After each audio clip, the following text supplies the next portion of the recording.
Welcome to Shambhavi's Spectrum, Marketing Magic Industry Insight series. As we march into the month of March, I have with me the beautiful, lovely Pallavi from the Eco Loop. Yes, you've guessed it right. Her business is all about sustainability, eco, and I'm going to ask her to talk more about it as we proceed through this conversation. Thank you for joining me, Pallavi. How are you doing today? Thank you so much, Dr. Shambhavi. This is a real pleasure and an honor. Very kind of you to say that. So, the most happening conversation anywhere is sustainability. Tell me more about it. How did you actually start this journey? When and how? Yeah, Both. yeah. I'm actually a structural engineer by profession until 4 years back. Then I shifted to become an ecopreneur. So there is a little backstory here. 4 years back, we moved from Doha to Dubai. So in Doha, it was quite hectic. Life was hectic with a 9 to 5 job. Also, it was a very sedentary lifestyle, frankly speaking. And I never cared much for my health, like, my responsibilities as a mother, as, for my work. It just overtook that, and I never really, gave attention to my health. So uh, ate everything like processed food, from packets, all with additives, no exercise. And I'm hypothyroid, so it actually took a toll on my health. It also very badly affected my hormones. So this led to anxiety and depression as well. So, with a lot of health issues, it also led to anxiety, depression. And so I really thought I need to take charge of my health and, get back to shape. So I did a lot of research and started eating healthy. I did regular exercise.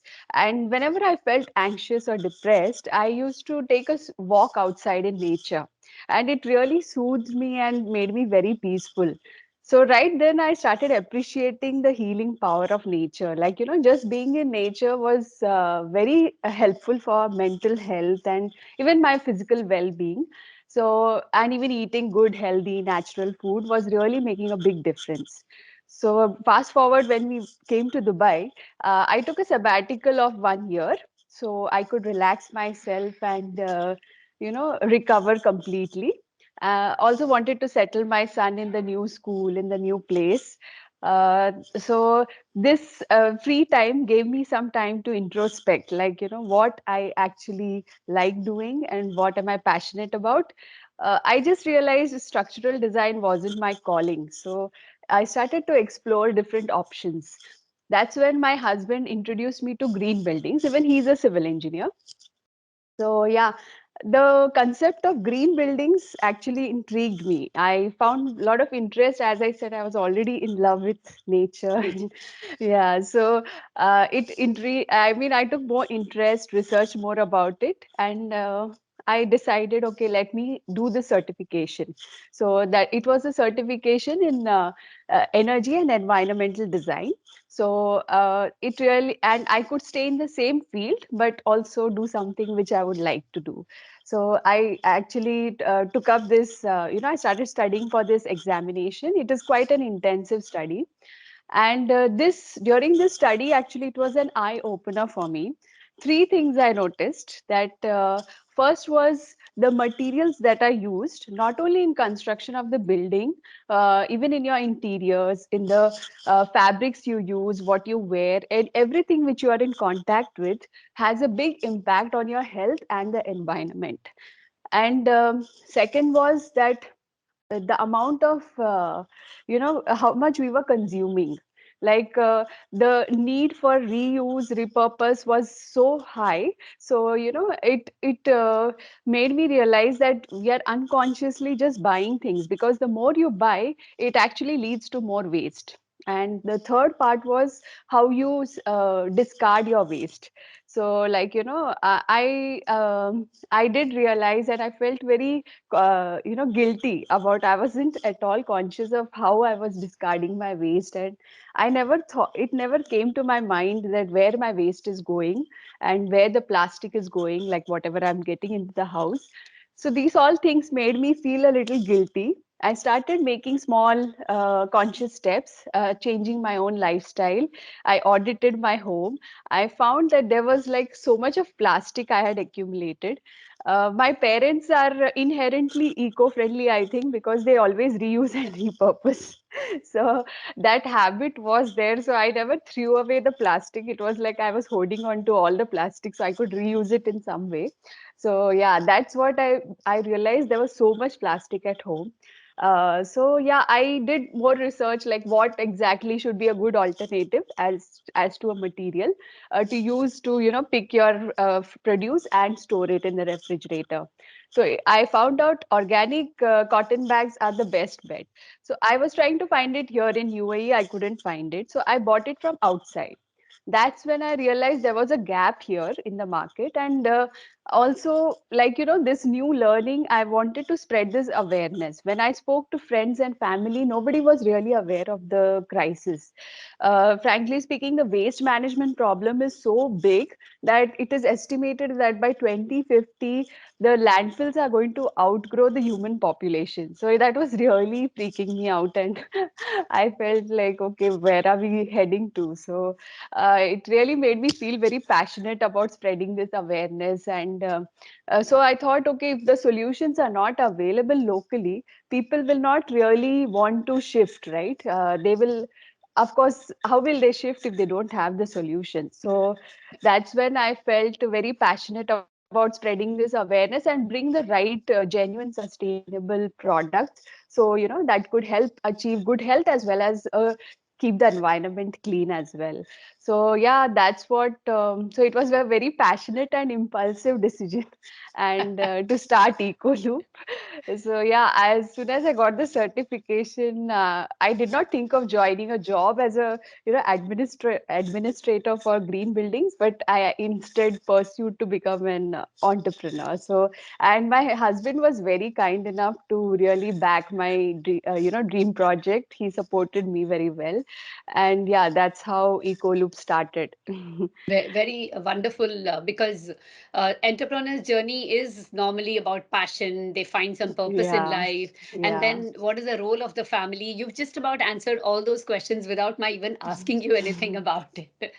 But yes, I'm definitely more keen to understand the certification that you said. Where is it from? Is it like, I mean, do you need a pre qualification or a prerequisite to get the certification? Tell us a little bit more about that, please. And some of my audience are students, some of my audience are young budding entrepreneurs. So this could lead the path for many of them. Please share with me more about the certificate.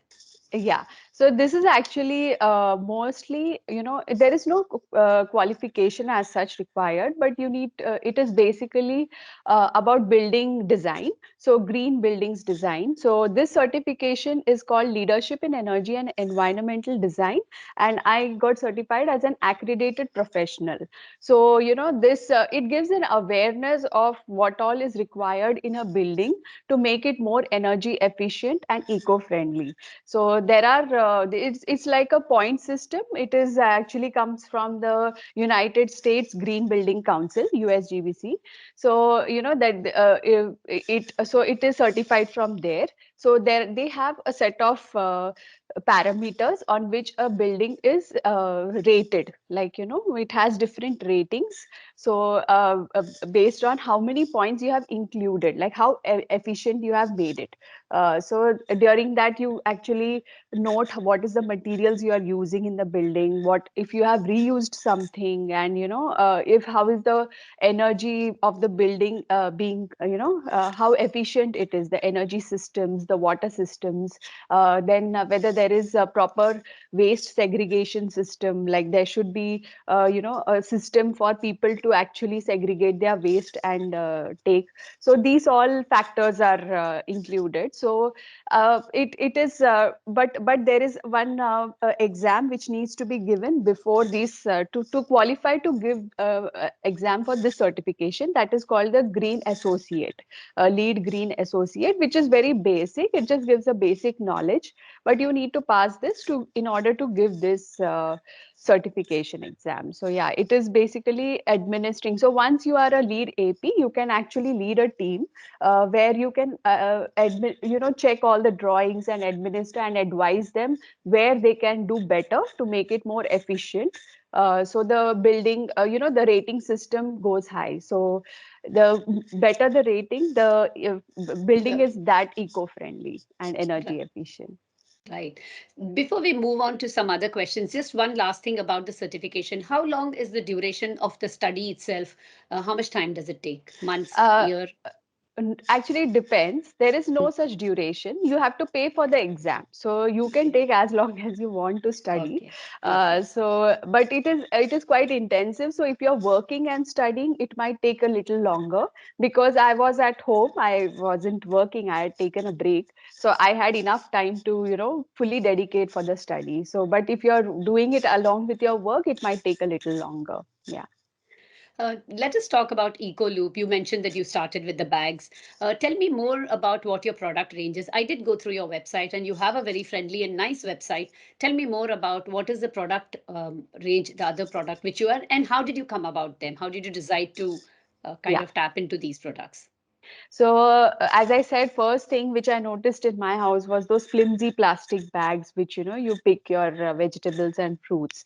So that I actually wanted to bring an alternative to that, and organic cotton is much better than conventional cotton. Cotton, actually, people might think it is biodegradable, but frankly speaking, conventional cotton is very bad because it pollutes the groundwater, the soil, due to the use of immense amount of pesticides and chemicals, because it's mostly genetically modified cotton these days. Because of fast fashion, the amount of cotton required is very high. So to have so much of cultivation, things have all changed. They've become very industrial and commercial. So organic cotton is important because organic cotton actually fixes the soil nutrients by it is done. It's actually cultivated by crop rotation. So it also uses less water because the soil is rich in organic matter. It can hold more water. So these all, I researched about this, and I found out there is a certification called GOTS, which is Global Organic Textile Standard. This is actually a non-profit organization, and they actually certify the complete process, right from From the cultivation of farm, cotton, yeah, from yeah, yeah, from the farm to the end product. to the So product. everything is fair trade, transparent, and it's all safe. Like there is, it's not harming the environment in any way. So that's why I got these organic cotton bags. I thought this has to come, so these are the organic cotton bags, and it comes with the GOTS certification. So it's all like fair trade, and these are muslin bags. So, and it is unbleached. It has no chemicals, like least amount of chemicals. Actually, yeah, because it's 100% organic, it's unbleached, it is not dyed, so it's totally free from any chemicals or pesticide residue. So it's very safe for storing. So yeah, I always selected the products, after a lot of research, checking if it is really good for, if it has any effects on your health, and how is it affecting the environment right from its production to when you're discarding it. So that's how I have been very selective about all the products which I bring onto EcoLoop. So some other products were like these. I also noticed when I audited my home was that there was a lot of plastic disposables, because you always keep them in case you need it. So yeah, that this these I found it very interesting. These are sugarcane pulp or wheat straw pulp, which is agricultural waste after all. So that is actually molded into different tableware because Yes, of the and I know that since I'm a customer from of yours. actually. And that's how we met. Yeah, So that's I give what. the cutlery wear, and Yeah. yes, they are good. They are steady.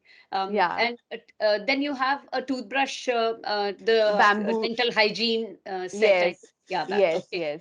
So So because I yeah. was keen about, sorry to interrupt you. What I was No. keen about also was I saw a notepad, 50, 72 pages, something, two notepads you had, and it says planting or something. Can you tell Yeah. me more about Yeah. that? I mean, I've heard of pencils which have Yeah. seed in them, but this is something new. Tell me more about Yeah. this.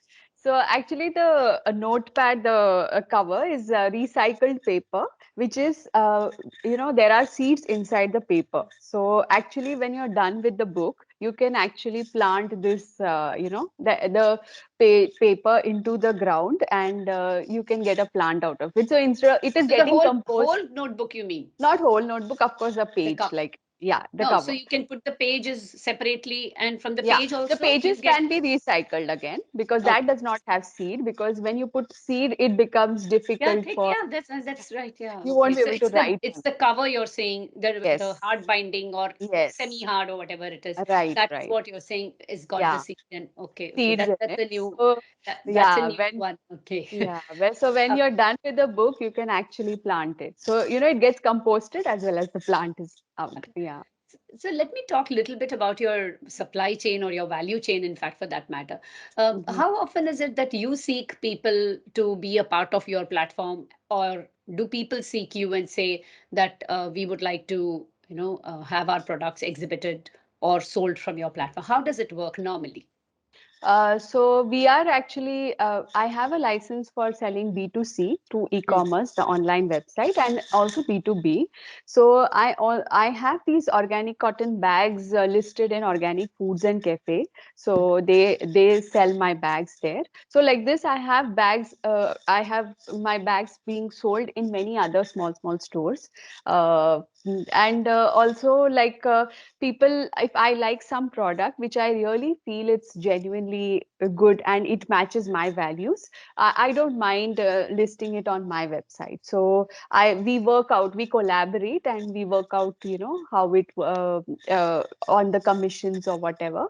And so we reach a bigger audience to cater to different needs. So I don't need to really source all the products myself. It doesn't make sense when people have good products. So we actually collaborate and list each other's products. So how long has EcoLoop been in operation now? It has been 3 years. Excellent. Uh, but initially, actually, it took me some time because I come from a very technical background with no business knowledge. So it was a learning curve for me, like, learning everything step by step. So it was slow, but it has been a very rewarding and nice journey. And we have grown from where I started to what I am now. I made a lot of mistakes because without any knowledge impulsively I started. So but then it has been a wonderful learning curve, and now, and in between there was COVID Yeah. time, so there was a little slump, and now it's getting better, and even I've come a long way from But I won't really blame you in the sense that you're saying it took time, because actually the acceleration of the understanding and comprehension of the concept of repurpose, reuse, sustainability has become more powerful now than what yeah it was a couple of years back.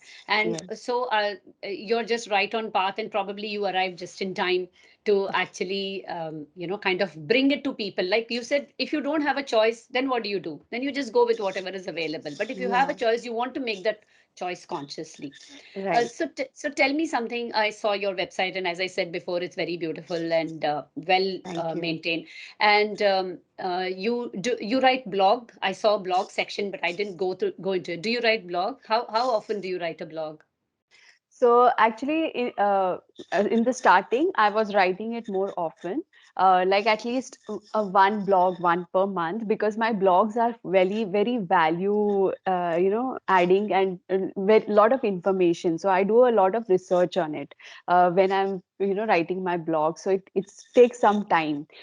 So now it's become little slow, but again I'm like catching up on it, and I have a lot of topics and I've researched a lot, but it takes time to actually schedule and write, and I get it. so yeah, it's a struggle to But get blogs have consistent. always been a part of your Yes, yes, yeah, okay, yeah. of your I mean of your Because conveying information and right, because value. that was my passion to actually spread the awareness, because people need to know and make informed choice, right? When they want to shift, they need to know the reason why they have to, really switch from a plastic toothbrush to a bamboo toothbrush, or why should they even buy organic cotton bags. So Right. that was very important for me to put that value and give them the information. So tell me something, because you were an e-commerce platform, you started with the website itself, is it? And did it look the same as now, as what it is now? Was it just the same when you started? No, not at all. It was quite primitive. And yeah, and it's a bootstrap business, so I was very short on funds. So I've done it everything myself. So Mhm. yeah, initially it was very bad. Like there were a lot of problems, technical problems as well, and I had to fine tune it each No, no. time. Pallavi, websites are work in progress always. So, Always, exactly. Yeah, true, true. Yeah.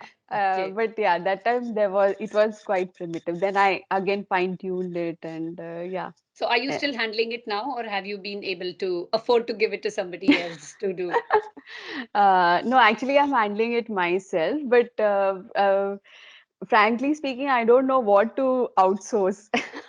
That is my issue. That's such an entrepreneur thing that you only know best for what you're. Yeah, exactly. So I don't know what I should actually outsource, because I feel okay, I have to explain everything what I want, and I So might you as might well as do well it. do it yourself in that time. It's a very common problem, please. Tell me Yeah. about your Instagram. I know that you use your Instagram handle, and tell me a little bit more about it. How Yeah. often do you post? What is your purpose of posting there? Tell me more about that. Yeah, Instagram. I actually came onto Instagram little late, after a year or so, because before Ecoloop, I was never on social media. It was like I was living in my own bubble, living on autopilot, my work, home, and So I had to learn Instagram when I started off. So that too has taken me some time to understand how it works and how I need to post exactly. Sorry, I'm laughing because by the time we get the hang of Instagram, there's something new which comes up Yeah, on that. exactly. I mean, every time it's like a new trend. I was like, oh God, how will I catch up with this? But So we yeah. do, we do. That's why we are resilient, I Yeah, suppose. yeah, exactly. But it was fun learning it. It's quite creative too, and I'm quite a creative person, so I love making those posts. It is one of my, I get into the flow when I make them. At one point of time, I did think of outsourcing it to some agency, but again, the same problem. I was like, how do I really explain what I Explain. want to say? Like, and the knowledge base has to be there, right? Like what Yes. I want to convey through the post, only I know, or might be a person equivalent, like who knows about this field will know. So, which agencies I was approaching, I'm not sure whether they would really be of any help that way. So, yeah, and I couldn't afford it as well. So, No, so yeah, that is, one thing I will say for that, for any type of thing, if you feel that you want to outsource it, uh, there's a certain amount of word. I love this word modularization. If you can module mhm, it and say small tips that okay, this I can give to somebody which is little standardized, and then this yeah, further up I will build up on that. yeah, So the more you break it down, that much more freeway you get little later. So you can that's a focus good on tip. things, Yeah, so that's a thing which I use even for myself. And when I good. think that I can't do, I Yeah, recently I realized for reels, I thought, okay, the editing part can be outsourced, because, if I'm just shooting something, but it takes a long time to even edit yes, a, video. So yeah, the editing part or whatever the finishing touch, everything can be outsourced. So yeah, I'm working on it. Like I want to, it gives me more time to focus on getting more leads and, growing my right, business. yes. So What about Facebook? Do you have a Facebook page? yeah, I do have a Facebook page. Uh, But yeah, that there I don't know, for some reason my posts don't reach a bigger audience. Like as much as it reaches in Instagram, it's not really, probably I have not cracked the, algorithm or code or So, whatever. so do you advertise on Facebook and No, Instagram? Do you do paid ads also? no, but I thought of starting it right now Hmm. because now that I feel okay, I'm little better. Might be I know a little bit of social media, so I have thought, okay, let me start trying ads because I guess it will reach a bigger audience, right? Yeah, So no, of course, there's always that when the great demand comes, is the supply ready? yeah, So yeah, yeah, that is a exactly, major question always. right. So I wish you luck in that, and let's see. And another discussion sometime we should have around that. Tell me Sure. about LinkedIn. What about LinkedIn? Do you have a page for the company on LinkedIn? On LinkedIn, I have my own. I actually post sometimes on my own personal page, but I haven't started the company page yet. But I am working on it. Like, I thought one step at a time. Once I figure out, these. But yeah, I have already started working on LinkedIn because that's a very important platform to reach businesses and corporates. So that is my definitely focus now. Yeah. So tell me something. I'm just asking you a question that who do you think is your target audience? Which age group or what is their demographic for who should be purchasing from you? Yeah. Who is your So target audience? So my target audience is people who are more health conscious and who actually appreciate organic, who understand the importance of organic food or organic everything organic. Also, who are, as I said, health conscious. Even if they are not environmentally conscious right now, but at least if they are health conscious, that would be a good. It would have some synergy to switch to being because this is correlated, right, with health and the environment. So yeah, so mostly I think homemakers who are actually managing the house and but I have seen there are a lot of men as well who are interested in my posts and So blogs. my question was actually leading you onto this that since nowadays the youngsters also talk a lot about sustainability, especially right from school. Let's say they are Mhm. 7, 8 years old until even in college, you have competitions and so many avenues where they speak about sustainability. So do you think you should be on TikTok or are you already there? No, it's too overwhelming, so many platforms for me. So, like, yeah, my son, yeah, he keeps telling me about TikTok. It does. So, How old is he? oh, he's just 13, but yeah, he has some, like, I do hear about him, and like, I've actually made an account in TikTok just to get a hang of it. But yeah, I think that will also be a good platform to reach a different audience. Now, in Instagram and Facebook, I think the age group of my followers is like 35, 30 to 45. That's what. So yeah, I guess to target that audience, it would be good to have TikTok as well. But yeah, it's too overwhelming to do it all together. Tell me something. Do you write newsletters? Yes, I do write, but I'm not consistent right now. But I understand the importance of newsletters, and it actually worked for me as well. Uh, so it again, I want to provide value in these newsletters as well, not just be like promotional because I want to add value to that. So same, I'm working on that strategy, and soon I'm hoping I will be very consistent in that. Now, occasionally, I do send email newsletters. So I do specialize in asking people about the owned media more than rather the paid. So, owned, these are all things which you have with you and how much Mhm. you're putting it to use. Do you track what you're doing, how many people liked or shared on Facebook or Insta, or, how many people opened your newsletter or email when you send them? Do you track these things? Yes, I have started to. I am actually, learning this because I have realized that this data analysis is very important to target the right audience. Because just randomly putting posts and it doesn't make sense. So, and only then I think, effectively create ads as well to target the right people. So I have started tracking like who is actually opening my emails or even what are my what is the gender of my followers or what time they are active in or what are they clicking. Yeah, that data analysis I've slowly started to do that. Yeah. Okay, so you are tracking so that you can create more effective Yeah, campaigns or campaigns. yeah, Yeah, right, exactly. Yeah. right. Very interesting. Tell me something when Pallavi is not working on the reels and LinkedIn and thinking about blogs. What is she doing? What are your hobbies otherwise? I'm very creative person that way. So I love drawing and painting. Mostly like not painting in the sense like mandala art or something which is very meditative for me.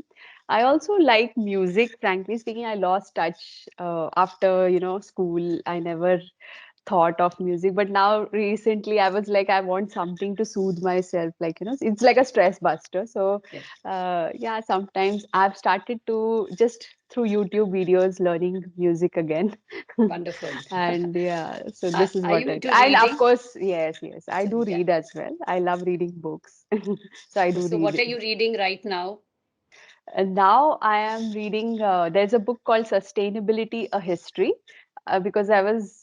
I always want to be like, learning more about this problem that I'm solving. So I was inquisitive to know what actually, this book is very nice. It gives you a complete history when it started, the problem started, and how people have been ignoring it, and, for whatsoever reasons. So that is one book. And on the personal front, I actually just finished a book called Atomic Habits by James Clear.